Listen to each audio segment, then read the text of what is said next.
at that time, all about the immune system in 1993. There's the date, 93. And I bought that and read every single chapter. The only diagram in that whole review only had adaptive. Lots of T cells and B cells and macrophages. No mention of innate at all. And then there was this great phrase by Av Mitchison, who said the innate system passed much of its life in a sluggish, inefficient style, playing a fairly minor role in host defense. The system came into its own much later after the evolution of warm-bloodedness.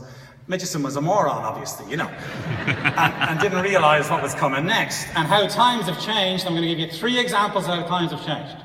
First of all, I'm going to take the piss. That's the spirit, right? Secondly, I'm going to talk about how after the third domain was discovered, this massive revolution happens, as we know. And thirdly, and most importantly, scientists who work on adaptive are dodgy. They're innately dodgy. So first of all, let's take the piss. This begins with nuns. Now, I did a Google search for nuns pissing, and I found 15 websites. This is a picture of 2 nuns. These aren't nuns. And then Dina Rillo sent me real nuns, okay? And what happened was, in the mid-80s, the Vatican decided to take nuns' piss and to use it as a source of FSH for fertility. And of course, the Catholic Church wants more babies. The nuns gave up their piss. Women had more babies. A byproduct of that was a sludge, it was called. And David Wallach purified the TNF receptor from nuns' urine. Here's a picture of a nun pissing on a column. And from that purification, the soluble TNF receptor was found and cloned, and the cloning of embryo begins with nun's piss. And this is a paper. Nun's urine, and everybody's urine really, is full of innate modulators, VCAM, E-selectin, chemokines. So if it's in nun's piss, it must be important, is the thing. So that's my first point. The urine of nuns is full of innate modulators. My second point, this revolution that happens. Now, you all remember Charlie Janeway, I hope, and he had this famous review. He talked approaching the asymptote.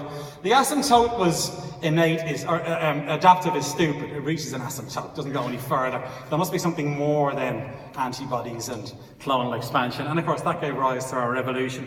A second very important woman was Polly Matzinger. Here she is with her co-authors.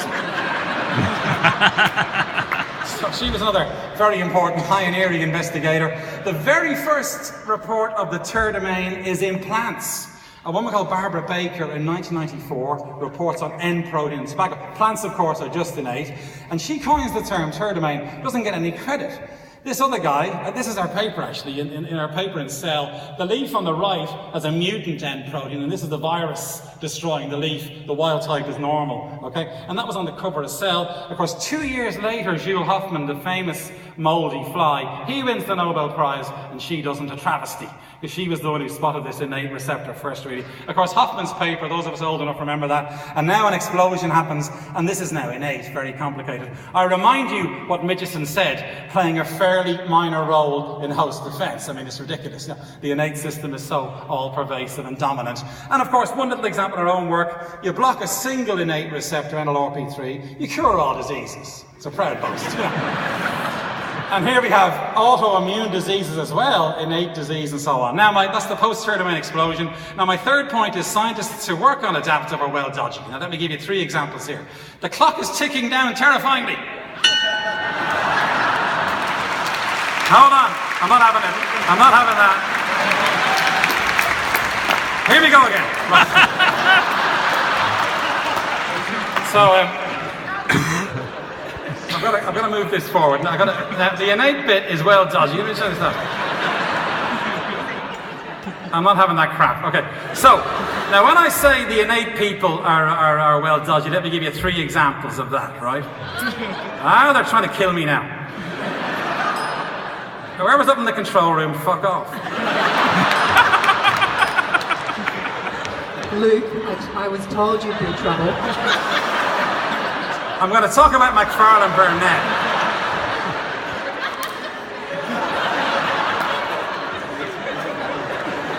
I've got my best slide to come up, hang on. Go on, give me 2 more minutes. Jesus Christ.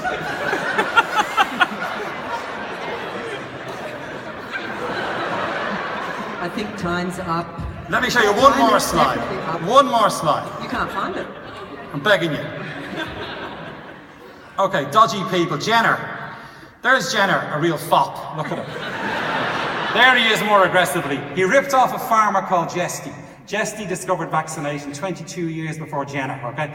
He was a local neighbour. And of course, Jenner gets all the fame, Jenny gets a dodgy scroll. So there's the first thing. And of course, Jenner becomes a Fellow of the Royal Society, not for his work on vaccines. He discovered how cuckoos rip off the other bird's nest. That was the basis for Jenner's Nobel Prize. Here's Niels Uren Macfarlane Burnet, as you know. Great book by Dan Davis. He talks about Niels Uren. Niels Uren realises and says antibodies, you know, there's loads of them in the blood, all that sort of nonsense. Jim Watson thinks it's crap. There's me and Jim.